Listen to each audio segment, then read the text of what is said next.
Cody, that's lovely.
Mr. Acting Premier, Mr. Acting Leader of the Opposition, Chief Justice, at least one Mayor, Ministers, Members of Parliament, all on parade, ladies and gentlemen. By the end of this parade, the Acting Premier and the Acting Opposition Leader will be joined by an Acting Governor. I'm pleased to say that when Mrs. Ferson takes over at the end of this parade, our small club of governors in the Caribbean and Bermuda, which was 6 men when I started 4¼ years ago, will, in about half an hour's time, be 4 women and 2 men, which is progress. First, that's probably the only clap I'll get. First, thank you for coming out on a hot afternoon to be at this event. I wish you, in a short time, a good return to cool ventilation or air conditioning. This isn't going to be one of my long speeches.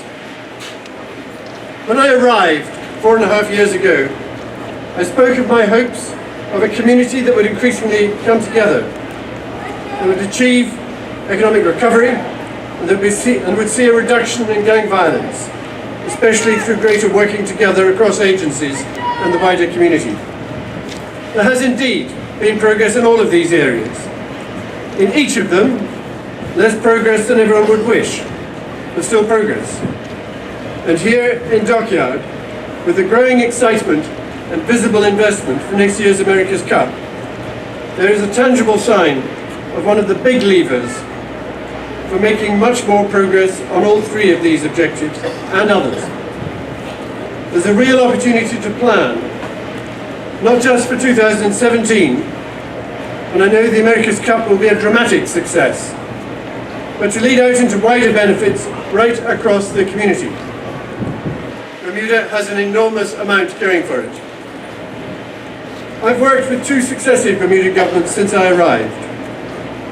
We've also got to know people across the whole of Bermuda, of all walks of life, young, old, black, white, in every parish and part of the island.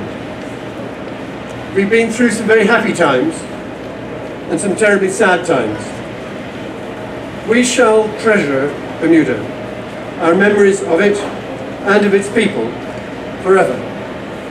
And we've received great amounts of kindness from an extraordinary range of people. I shall shortly hand over to the very capable and experienced hands of Mrs. Ginny Ferson. Having arrived just before the 24th of May in 2012, we now leave the day after Emancipation Day. As we go along the North Channel, past St. Catherine's Fort and the wreck site of the Sea Venture, those and other bits of Bermuda's history and our memories of the people we have met and got to know will be very much in our minds. Thank you, Bermuda, and goodbye.